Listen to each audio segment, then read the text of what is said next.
Hey,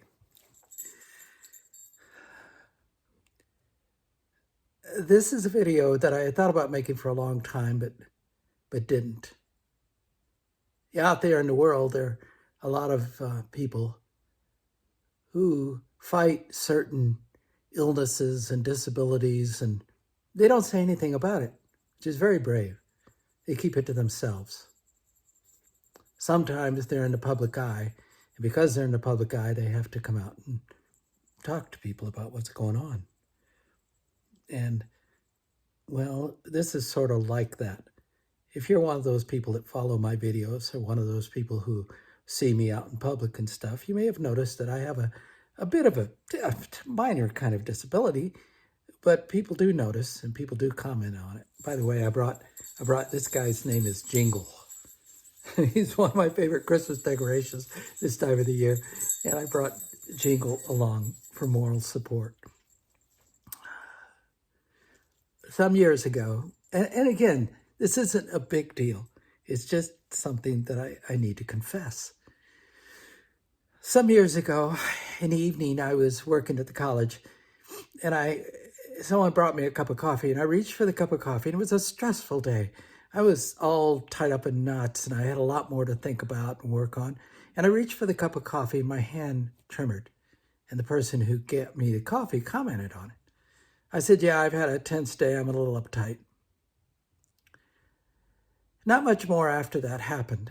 Maybe a year went by or 2 years went by.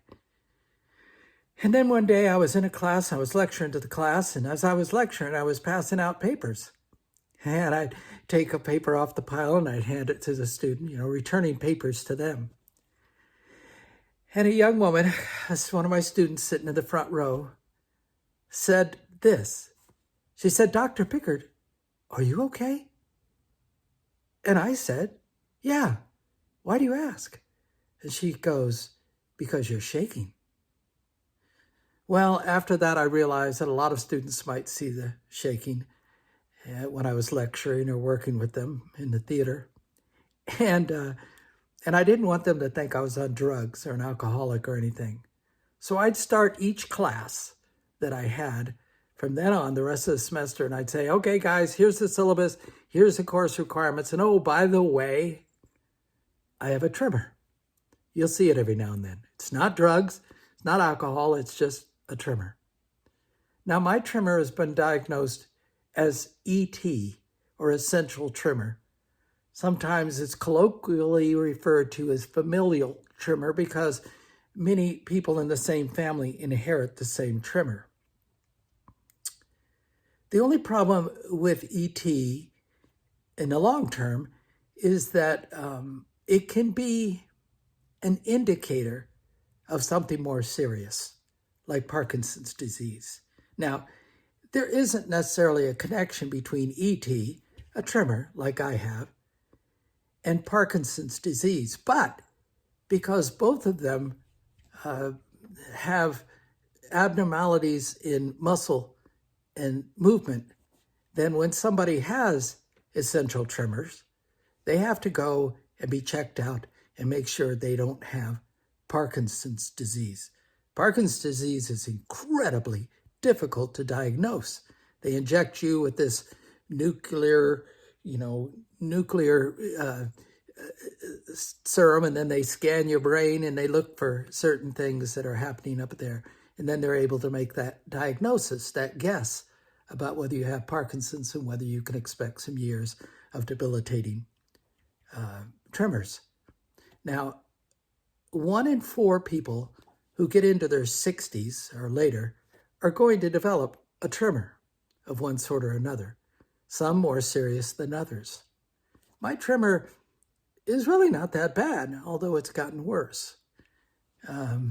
You see me occasionally on these videos having a beer, usually a morning beer. Look at the handshake. Usually the morning beer, because it helps calm me down. Otherwise,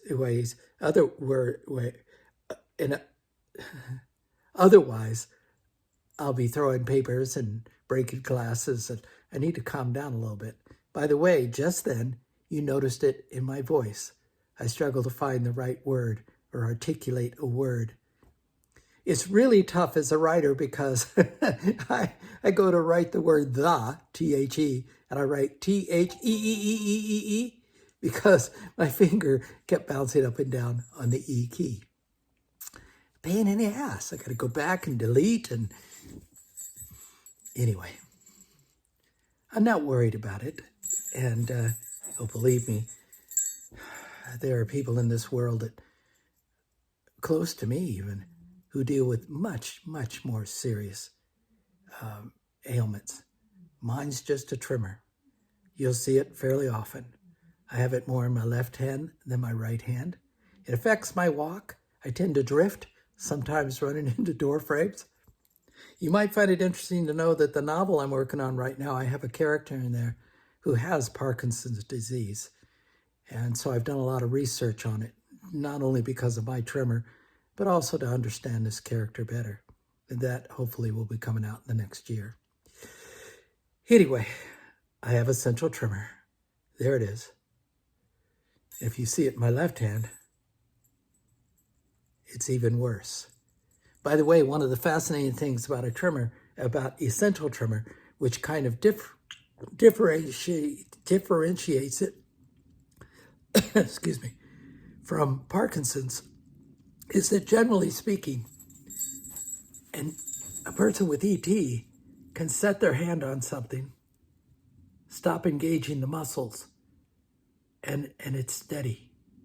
Once they begin to engage the muscles, then you see the tremor.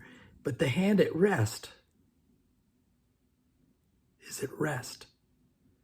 But the hand that's moving shakes. It's because when you take the muscles and you engage them in some way, you know, that's part of the reason that I break so many glasses. You know, I go to reach for a glass. Let me see if I can demonstrate this. Hang on. I got this glass and I don't want to spill it. And I can't keep it in my left hand too long, or I will spill it. Then when I go to reach for a glass that someone hands me, the muscles engage like this, okay? And then I go to drink.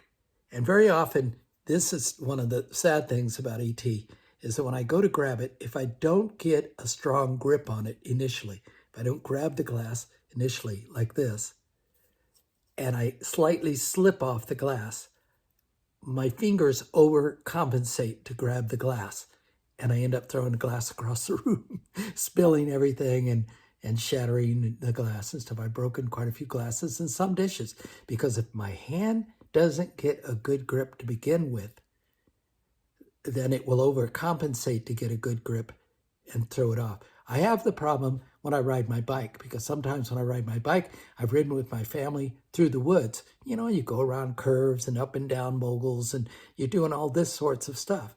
If I'm headed towards a tree and I want to veer a little bit to the left, my problem is my muscles overreact, and I end up hitting the tree on the other side of the path.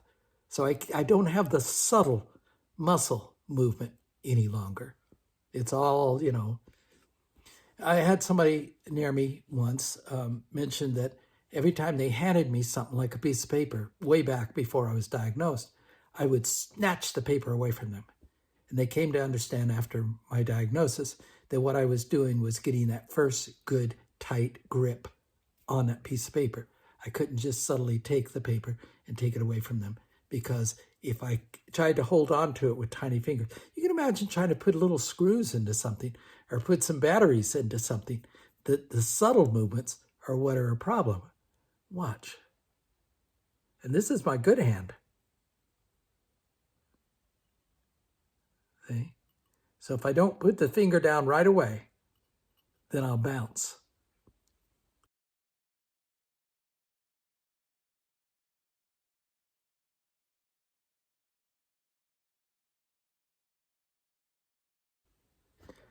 So it affects my bike riding. It affects my writing on a computer. It affects my journaling. I love to journal.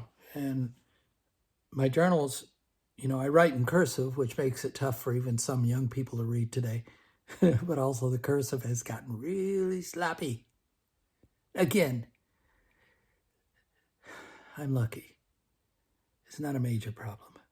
I know other people have it. I have essential tremor. I see a neurologist twice a year, and they keep looking for signs. In fact, the last time I went to see them, my neurologist, a wonderful lady, told me that I now have essential tremor plus. And maybe next time I go see her, I'll have essential tremor plus plus. And then she will begin to look further to see whether Parkinson's develops. They don't know, for example, they can diagnose me with essential tremor. They can't diagnose whether my essential tremor will evolve into something like Parkinson's. Essential tremor does not at all automatically lead to Parkinson's if you live long enough. Essential tremor is one thing, Parkinson's disease is another. But because the essential tremor has some of the characteristics of people with Parkinson's, then when you have your essential tremor diagnosed, they also look to see if maybe, just maybe, you have Parkinson's. So far, my diagnosis has been fine. I have this irritating, difficult for someone who works with their hands a lot, tremor. Pain in the ass. I hate it, but I've got it. And I wanted to let you know, because every now and then on the videos, you might see me reach for something or grab something or be twisting something in my hand. You know, I'll be saying, hey, look, if you do this, you're going to see my hand shake like that. I have ET. Tens of millions of people, hundreds of millions of people suffer from ET. I say suffer. It's not bad. I wish I had the fine motor skills still in my hands, particularly. And in my walk, I wish I didn't drift. If I'm walking with someone, I have to walk on one side or I keep running into them. And I use a cane occasionally if I'm really tired.